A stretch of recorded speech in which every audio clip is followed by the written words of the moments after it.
आपकी स्क्रीन पर जो तस्वीरें दिख रही हैं, इनमें 5 जिंदगियां जल रही हैं।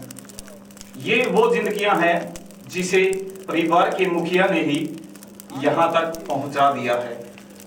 नंथड़ा निवासी रमेश ने अपनी पत्नी, अपनी 2 बेटियां, 1 बेटे की हत्या की और उसके बाद खुद आत्महत्या कर ली।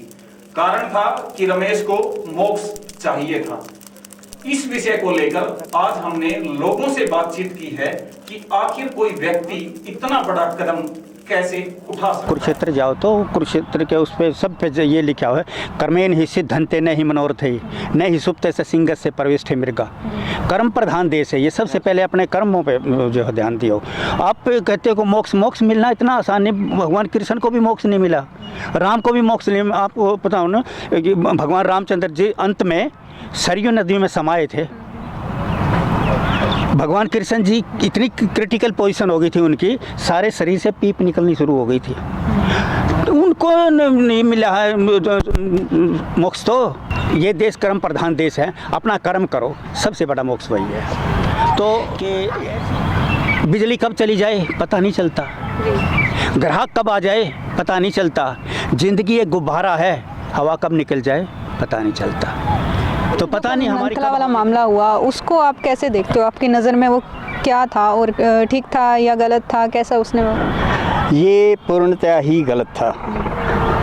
समाज में मनुष्य पैदा होता है, कुछ अपनी जिम्मेवारियां लेकर आता है और उस जिम्मेवारियों के प्रति उसकी देनदारी, उसको अपना कर्तव्य निभाना चाहिए। तो उसने विवाह किया है और बच्चे भी हैं उसके, तो ये उसने जो जघन्य एक गलत काम किया है, वो अपने पत्नी के प्रति अपनी कोई धर्म नहीं निभाया और बच्चे भी उसके हैं, तो बच्चों के प्रति भी उसने बहुत ही गलत किया है। उसका लालन पालन करना ये उसका परम कर्तव्य था। तो सामान्यतः उसने अपनी जिम्मेवारियों से हट के, उससे घबरा कर, या उसने जैसे मोक्ष की एक लाइन ली है, भाई मैं मोक्ष की तरफ जाना चाहता हूँ, संन्यास लेना चाहता हूँ, तो ये सामाजिक जिम्मेवारियों को निभाए बिना कोई मोक्ष प्राप्ति कभी भी नहीं होती। सबसे पहले अपने सारे जो अपनी ड्यूटीज़ हैं, कर्तव्य हैं, वो पूर्ण कीजिए, उसके बाद जो है बाद की बात है ये मोक्ष का दिशा में जाना। तो जैसे कि अंकल, उनके परिवार वालों को उन्होंने पहले कहा था कि मुझे मोक्ष की, जैसे कि सुनने में आया कि मुझे मोक्ष चाहिए या मैं संन्यास लेना चाहता हूँ, तो कहीं ना कहीं अगर वहीं उनके मानसिक तनाव या फिर मानसिक सिचुएशन को समझकर एक अच्छे डॉक्टर को या साइकेट्रिस्ट को दिखाया जाए तो आपको नहीं लगता कि कहीं ना कहीं इसको रोका जा सकता था या इतने बड़े अपराध को रोका जा सकता था? पहले तो ये जानना होगा कि मोक्ष के प्रति उसका लगाव कहाँ से उत्पन्न हुआ, कौन सी परिस्थितियाँ थी, कौन सी ऐसे उसके एनवायरनमेंट था जिसमें उसको इस तरफ दिशा दी।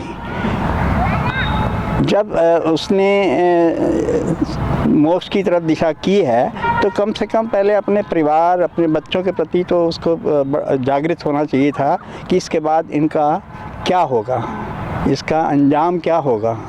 तो ये चीज़ उसने कोई ये मोक्ष की दिशा का सही उनका चुनाव नहीं है। तो एक तरह से जैसे उनके पड़ोसियों ने बताया कि वो काफ़ी मिलनसार रहे हैं, लेकिन पिछले कुछ समय से वो चुपचाप रहने वाले या फिर यूँ कहें कि सबको इग्नोर करके चल रहे थे। तो कहीं ना कहीं यहाँ समाज का दायित्व नहीं बनता कि अगर वो ऐसी सिचुएशन में आए हैं कि एक हंसमुख इंसान एकदम से चुप है या सबको अवॉइड कर रहे हैं, तो उसके साथ जाके बात की जाए, जाना जाए कि आखिर में उसकी सिचुएशन है क्या या क्यों ऐसा किया जा रहा है। वो तो उसके परिजन जो हैं, मित्र हैं और संबंधी हैं, उनको भी इसके बारे में जागृत रहना चाहिए था कि इसमें इतने परिवर्तन क्यों आ रहे हैं, और उसको समझाने की चेष्टा करनी चाहिए थी उनको सभी की।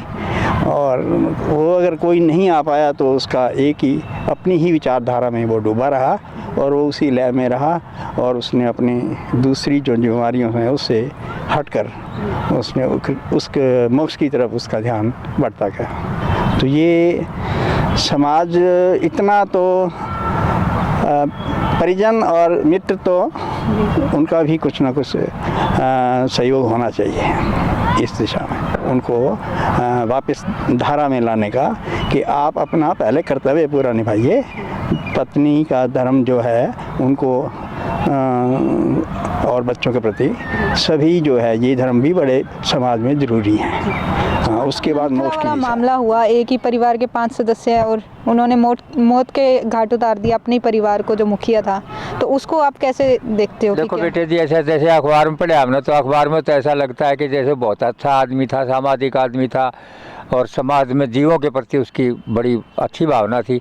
लेकिन ये जो काम किया है ये तो सन की आधार पर किया जा सकता, वरना तो सन ऐसा नहीं हो सकता कि अपने ही परिवार को वो एकदम जो है निर्मम तरह से जो मार दे। तो जी हमारे हिसाब से तो ऐसा नहीं करना चाहिए था उसने। यदि उसने ऐसा किया है तो कोई अदर शक्ति ऐसा करवा रही थी।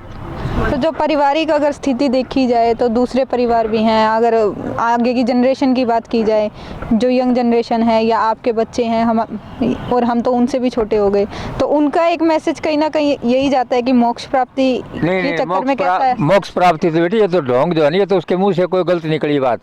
वैसे जो है ना, मोक्ष प्राप्ति का कोई साधन ये थोड़ा है। मोक्ष प्राप्ति का साधन तो अच्छे काम करो, लोगों की भावनाओं को जीतो, है, इससे लोग मोक्ष प्राप्त थोड़ा होता है। वाला जो मामला हुआ उसको देखने के बाद आप क्या सोचते हो, और कि आपके अकॉर्डिंग जो मोक्ष है, मोक्ष की परिभाषा है क्या?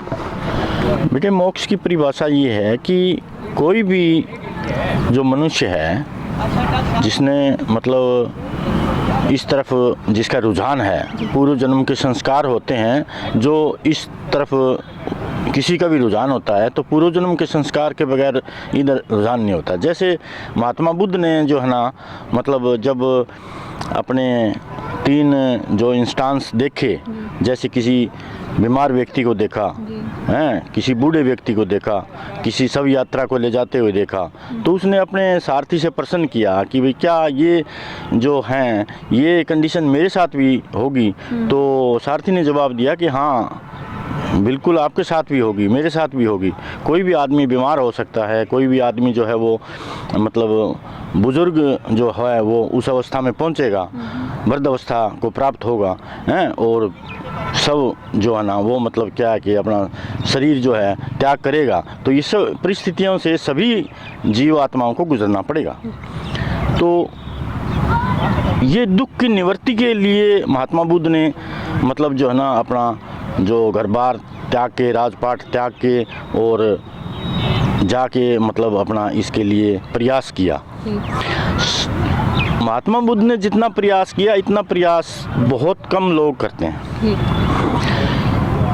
वो उन्होंने सब प्रकार के मतलब प्रयत्न करके देखे, इवन मतलब जो ना जो जिसको कहते हैं कि उपवास करो, उपवास करके देखे हैं। उपवास करने से उनका शरीर जो है इतना जर्जर हो चुका था जिससे उनको कोई मतलब किसी प्रकार की उपलब्धि नहीं हो पाई।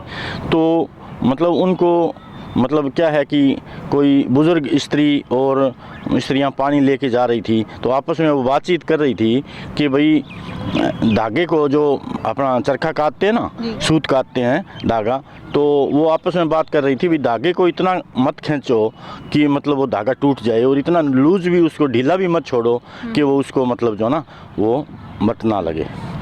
तो उस बात से उसको समझ आई महात्मा बुद्ध को कि भाई शरीर को इतना मतलब उपवास करके कमज़ोर ना करो कि ये काम ना कर सके, और इसको इतना ज़्यादा खान पान करके इसको मोटा ताज़ा ना करो कि मतलब जो ना इस पर वो आगे विचार ना कर सके।